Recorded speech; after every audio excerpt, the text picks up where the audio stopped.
साथियों, मैं कुंदन कुमार स्वागत करता हूं भविष्य निर्माण शिक्षण संस्थान के इस ऑनलाइन परिवार में।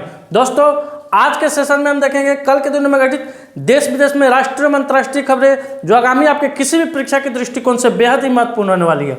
साथ ही साथ वीडियो के लास्ट में आपसे क्वेश्चन पूछा जाएगा जिसका उत्तर आपको कमेंट सेक्शन में देना रहेगा। तो चलिए सेशन की शुरुआत करते हैं, आगाज करते हैं मोटिवेशनल कोटेशन के साथ जो आपके स्क्रीन पर दिख रहा है।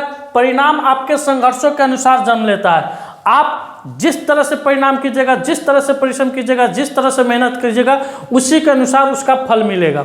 अगर आप अच्छा मेहनत कर रहे हैं तो आपको अच्छा परिणाम मिलेगा, और आप खराब मेहनत कर रहे हैं तो उसका परिणाम भी आपको क्या मिलेगा? खराब मिलेगा। चलिए, वीडियो के लास्ट में क्वेश्चन पूछा गया था कि हाल ही में प्रसार भारती का अध्यक्ष किसे चुना गया है। हाल ही में प्रसार भारती का अध्यक्ष किसे चुना गया है? तो इसका करेक्ट उत्तर हो जाएगा नवनीत कुमार सहगल। नवनीत कुमार सहगल को प्रसार भारती का अध्यक्ष चुना गया है।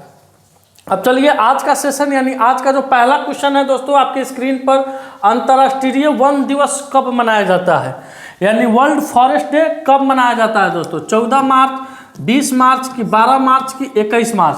तो इसका करेक्ट उत्तर हो जाएगा दोस्तों 21 मार्च। 21 मार्च को हम लोग क्या मनाते हैं? अंतर्राष्ट्रीय वन दिवस मनाते हैं। अंतर्राष्ट्रीय वन दिवस क्यों मनाते हैं वन दिवस? तो दोस्तों आज जो पर्यावरण की स्थिति खराब हुई है, काफ़ी दयनीय स्थिति हुई है, इसके पीछे वनों की कटाई यानी धुआंधार तरीके से वनों की कटाई इसका मुख्य कारण है। तो उसके प्रति लोगों को जागरूक फैलाने के लिए कि वनों का कैसे संरक्षण हो, वनों का कैसे विकास हो, किस प्रकार हम अधिक से अधिक वन को पेड़ पौधे लगा सके जिससे हमारे वातावरण वायुमंडल प्रदूषित होने से बचे, इसके प्रति लोगों को जागरूक फैलाने के लिए हर एक साल हम लोग 21 मार्च को क्या मनाते हैं? अंतर्राष्ट्रीय वन दिवस के रूप में मनाते हैं। अब चलते हैं दोस्तों, अभी तक मार्च महीना में जितना भी दिवस है वो आपके स्क्रीन पर नजर आ रहा होगा। विदिन 30 सेकेंड में इसको हम लोग रिवीजन के तौर पर कर लेंगे। रोज कराया जाता है, एक बार आप लोग इसको देखिए, समझिए, ये बहुत ही अच्छा चीज़ है। जितना आप रिवीजन कीजिएगा किसी भी चीज़ का उतना ही आपको उसका फायदा देखने को मिलेगा। पहला क्वेश्चन है, शून्य भेदभाव दिवस कब मनाया जाता है? 1 मार्च को। नागरिक सुरक्षा दिवस 1 मार्च को मनाया जाता है। विश्व वन्य जीव दिवस 3 मार्च को मनाया जाता है। स्क्रीन से थोड़ा हम हट गए हैं दोस्तों ताकि आप लोग को स्पष्ट दिखाई देगा। विश्व श्रवण दिवस 3 मार्च को मनाया जाता है।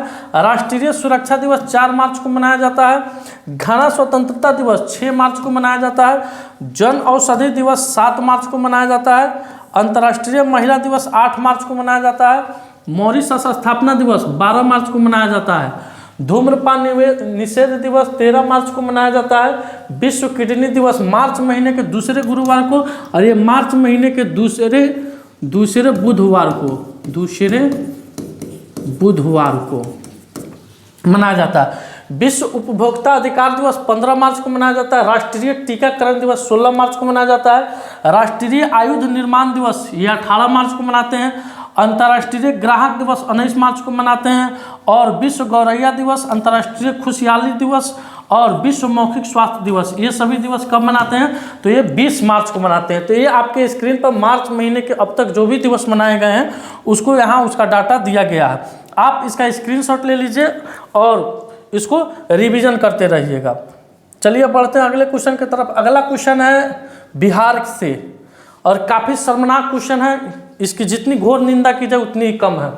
कह रहा है क्वेश्चन दोस्तों, बिहार का कौन सा जिला दुनिया का सबसे प्रदूषित महानगरीय क्षेत्र बनकर उभरा है? तो दोस्तों बिहार का बेगूसराय जिला। कौन जिला दोस्तों? बिहार का बेगूसराय जिला दुनिया का सबसे प्रदूषित शहर, दुनिया का दोस्तों, दुनिया का, पूरे वर्ल्ड का, दुनिया का सबसे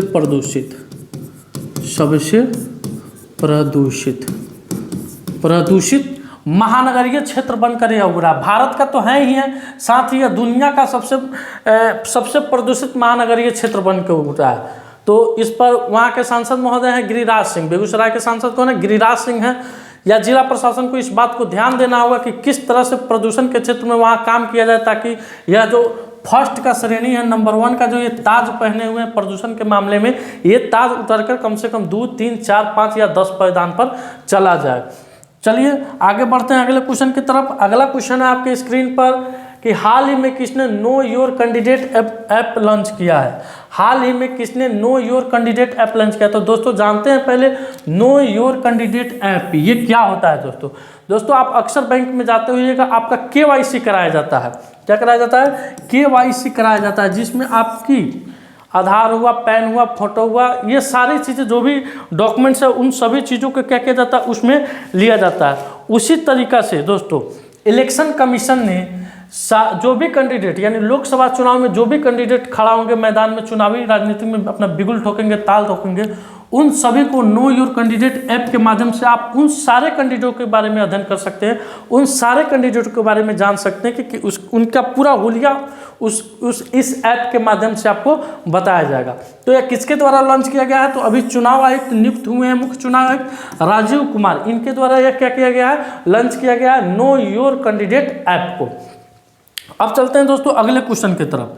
अगला क्वेश्चन है आपकी स्क्रीन पर कि हाल ही में दीपक कुमार किस राज्य का नया गृह सचिव नियुक्त किए गए हैं। तो दोस्तों अभी हाल फिलहाल में जैसे आचार संहिता लागू हुआ है, 6 राज्यों के गृह सचिव, DGP इत्यादि को सर मोटर मत कर दीजिएगा, मोटर गृह सचिव, DGP इन सभी का तबादला हुआ है, इनको एक जगह से दूसरी जगह ट्रांसफर किया गया है। तो इसी क्रम में दीपक कुमार को किस राज्य का नया गृह सचिव नियुक्त किया गया है? तो इसका करेक्ट उत्तर हो जाएगा उत्तर प्रदेश। उत्तर प्रदेश में दीपक कुमार अभी क्या बने हैं? गृह सचिव बने हैं दोस्तों। अब उत्तर प्रदेश में लोकसभा की सीटों की संख्या कितनी? 80 है दोस्तों। वर्तमान में वहाँ के मुख्यमंत्री योगी आदित्यनाथ हैं, राज्यपाल आनंदीबेन पटेल है, और ऐसा माना जाता है कि लोकसभा चुनाव में उत्तर प्रदेश, बिहार ये राज्य हैं, 2 राज्य हैं, यही दिशा तय करते हैं लोकसभा चुनाव में कि किसकी सरकार बनेगी, कौन सरकार कितनी पूर्ण बहुमत से आएगी।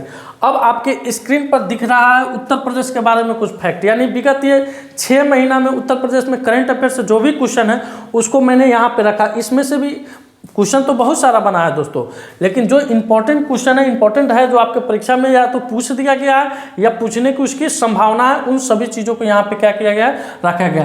तो हम पढ़ते हैं पहला, उत्तर प्रदेश ने देश में पहली बार सेमीकंडक्टर नीति को लागू किया है। उसके बाद सेकंड नंबर पर है अपशिष्ट जल उपचार के लिए नोएडा को जल योद्धा के रूप में मान्यता मिली है, यानी जितने भी कचरा वाला जल होगा उसको फिर से एक बार रिकम्पोज करके यानी रिफाइन करके उसको फिर से उपयोग में लाया जाएगा। इसके लिए नोएडा को जल योद्धा के रूप में मान्यता मिली है।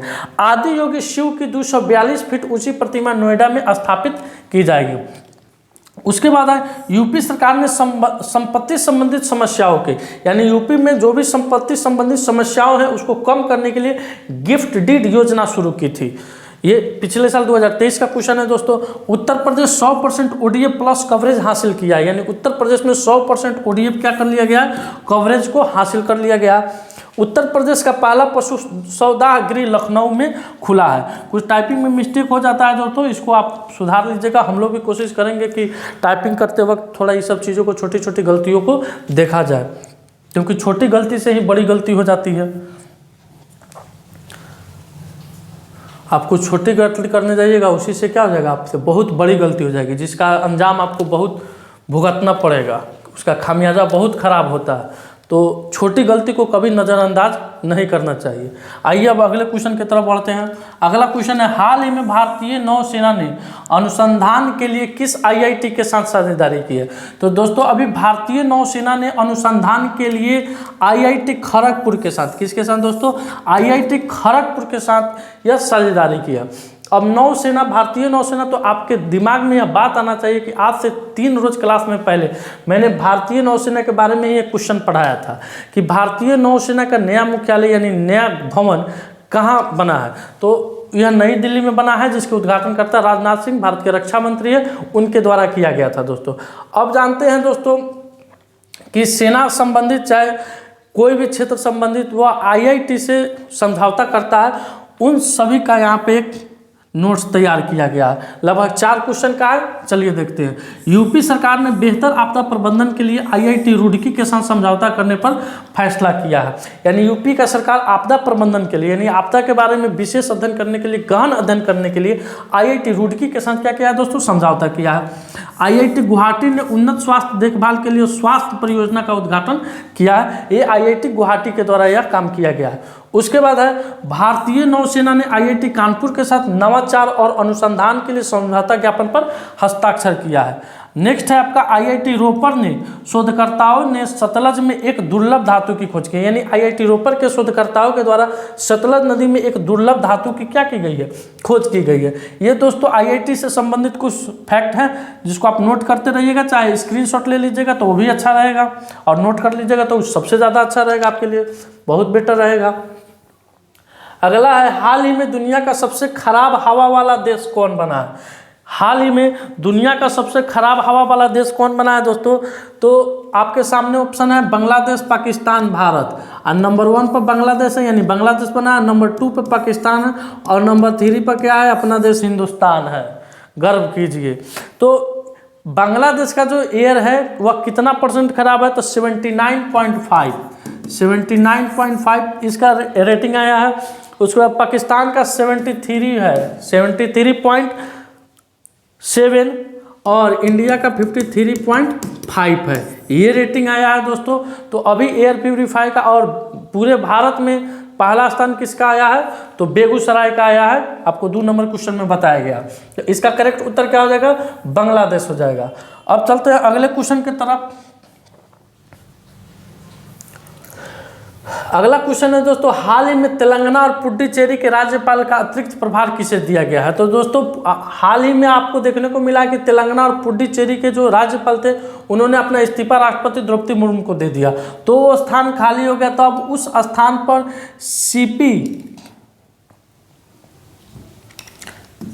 सीपी राधाकृष्णन को, किसको दोस्तों, सीपी राधाकृष्णन को इसका अतिरिक्त प्रभार दिया गया। अतिरिक्त प्रभार मतलब होता है दोस्तों कि जैसे कि हम कोई काम कर रहे हैं, यानी अभी ये सीपी राधाकृष्णन झारखंड राज्य के, कहाँ के, झारखंड राज्य के यह राज्यपाल है। अब यह झारखंड राज्य के अलावा किस राज्य को देखेंगे, तो तेलंगाना को देखेंगे और पुडुचेरी राज्य को भी यह संभालेंगे। तो इसका करेक्ट उत्तर क्या हो जाएगा, सीपी राधाकृष्णन। अब जानते हैं राजेंद्र विश्वनाथ आलेकर यह बिहार के राज्यपाल है, आनंदीबेन पटेल यह उत्तर प्रदेश की राज्यपाल है। अब आप दोस्तों बता सकते हैं कि आनंदीबेन पटेल उत्तर प्रदेश के राज्यपाल बनने से पहले, यानी मान लीजिए राज्यपाल बनने से पहले वह किस राज्य की मुख्यमंत्री थी, इसका उत्तर आपको कमेंट सेक्शन में जाकर देना है। अब बढ़ते हैं अगले क्वेश्चन की तरफ। इंपॉर्टेंट इसलिए है, बताते हैं आपको, क्योंकि जब नरेंद्र मोदी 2014 का लोकसभा चुनाव वाराणसी से जीते थे, प्रधानमंत्री का पद पर शपथ लिए थे, तो उससे पहले वह गुजरात के मुख्यमंत्री थे। तो उन्होंने वहां इस्तीफा दिया और आनंदीबेन पटेल को, किनको, आनंदीबेन पटेल को गुजरात का मुख्यमंत्री बनाया गया। फिर उसके बाद विजय रूपाणी जी बने और यह राज्यपाल बन गई। तो इसका करेक्ट उत्तर हो जाएगा सीपी राधाकृष्णन। अब चलते हैं अगले क्वेश्चन की तरफ दोस्तों। आपके स्क्रीन पर अगला क्वेश्चन है कि हाल ही में किसे सरस्वती सम्मान 2023 से सम्मानित किया गया। तो सबसे पहले जानते हैं दोस्तों, सरस्वती सम्मान 2023 से सबसे पहले किसे सम्मानित किया गया था। तो सरस्वती सम्मान से सबसे पहले हरिवंश राय बच्चन को प्रथम पुरस्कार,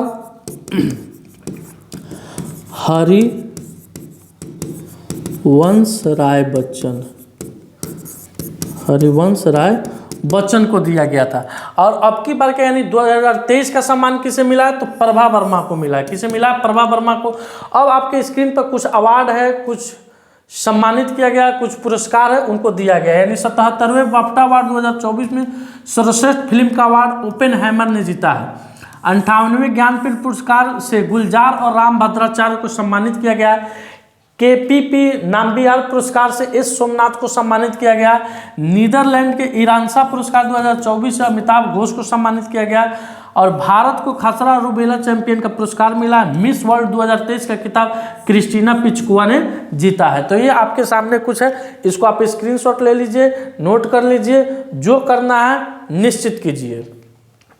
अब चलिए अगले क्वेश्चन पर। रूस में भारत के अगले राजदूत के रूप में किसे नियुक्त किया गया, यानी रूस में भारत के अगले राजदूत के रूप में किसे नियुक्त किया गया, तो विनय कुमार को। किसे नियुक्त किया गया, विनय कुमार को। अभी दोस्तों विनय कुमार वर्तमान में म्यांमार देश के यह राजदूत है। यह 1992 ईस्वी के IS बैच के IS अधिकारी हैं और यह अभी अपनी सेवा कहाँ दे रहे हैं, तो म्यांमार में दे रहे हैं। म्यांमार में ज़रा। अब म्यांमार के बाद किस देश के राजदूत नियुक्त हुए हैं? तो रूस के नियुक्त हुए हैं। तो इसका करेक्ट उत्तर हो जाएगा विनय कुमार, रूस के हुए हैं। अभी वर्तमान में म्यांमार के 1992 बैच के या IAS अधिकारी हैं। चलिए अब अगले क्वेश्चन की तरफ बढ़ते हैं। अगला क्वेश्चन है, हाल ही में किस भारतीय खिलाड़ी ने को बिलियर्ड्स हॉल ऑफ फेम में शामिल किया गया? पंकज अडवाणी, हमवतन सौरभ, नीरज चोपड़ा की इनमें से कोई नहीं। तो दोस्तों इस क्वेश्चन का करेक्ट उत्तर हो जाएगा पंकज अडवाणी। पंकज अडवाणी को बिलियर्ड्स हॉल ऑफ फेम में इस साल शामिल कर लिया गया है। अब चलिए अगले क्वेश्चन की तरफ बढ़ते हैं। अगला क्वेश्चन है दोस्तों, हाल ही में भारत का पहला आयुर्वेदिक रेस्तरां सोमा कहाँ प्रारंभ हुआ है? तो दोस्तों आयुर्वेदिक रेस्तरां, इसमें आप जाइएगा ना तो जो भी आपको चीज़ मिलेगी, जो भी सामान मिलेगी, जो भी खाने योग्य सामान मिलेगी वो किस टाइप का रहेगा? पूर्णतः आयुर्वेदिक टाइप का रहेगा। जो आपको सैंडविच मिलेगी, बर्गर मिलेगा, पिज्ज़ा मिलेगा, वो सब क्या रहेगा?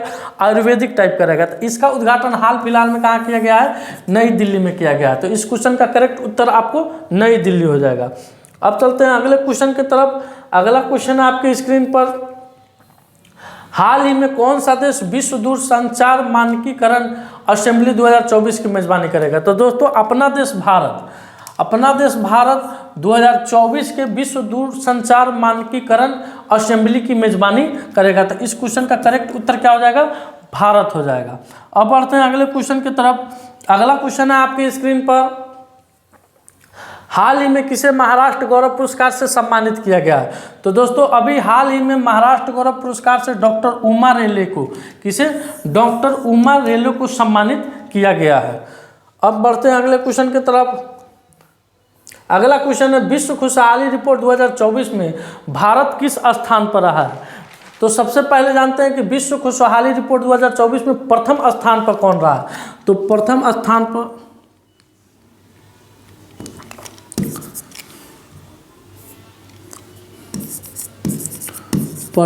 स्थान पर फिनलैंड, लगातार 8 वर्षों से। फिनलैंड कितने वर्षों से दोस्तों? लगातार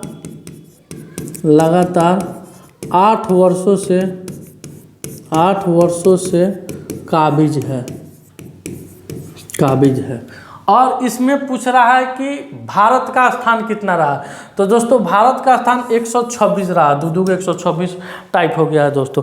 और सबसे निचला पायदान पर, यानी सबसे नीचे के पायदान पर कौन रहा? तो अफगानिस्तान। अब बढ़ते हैं दोस्तों अगले क्वेश्चन की तरफ। अगला क्वेश्चन है आज का सवाल, यानी हाल ही में पोखरा को किस देश की पर्यटन राजधानी घोषित किया गया?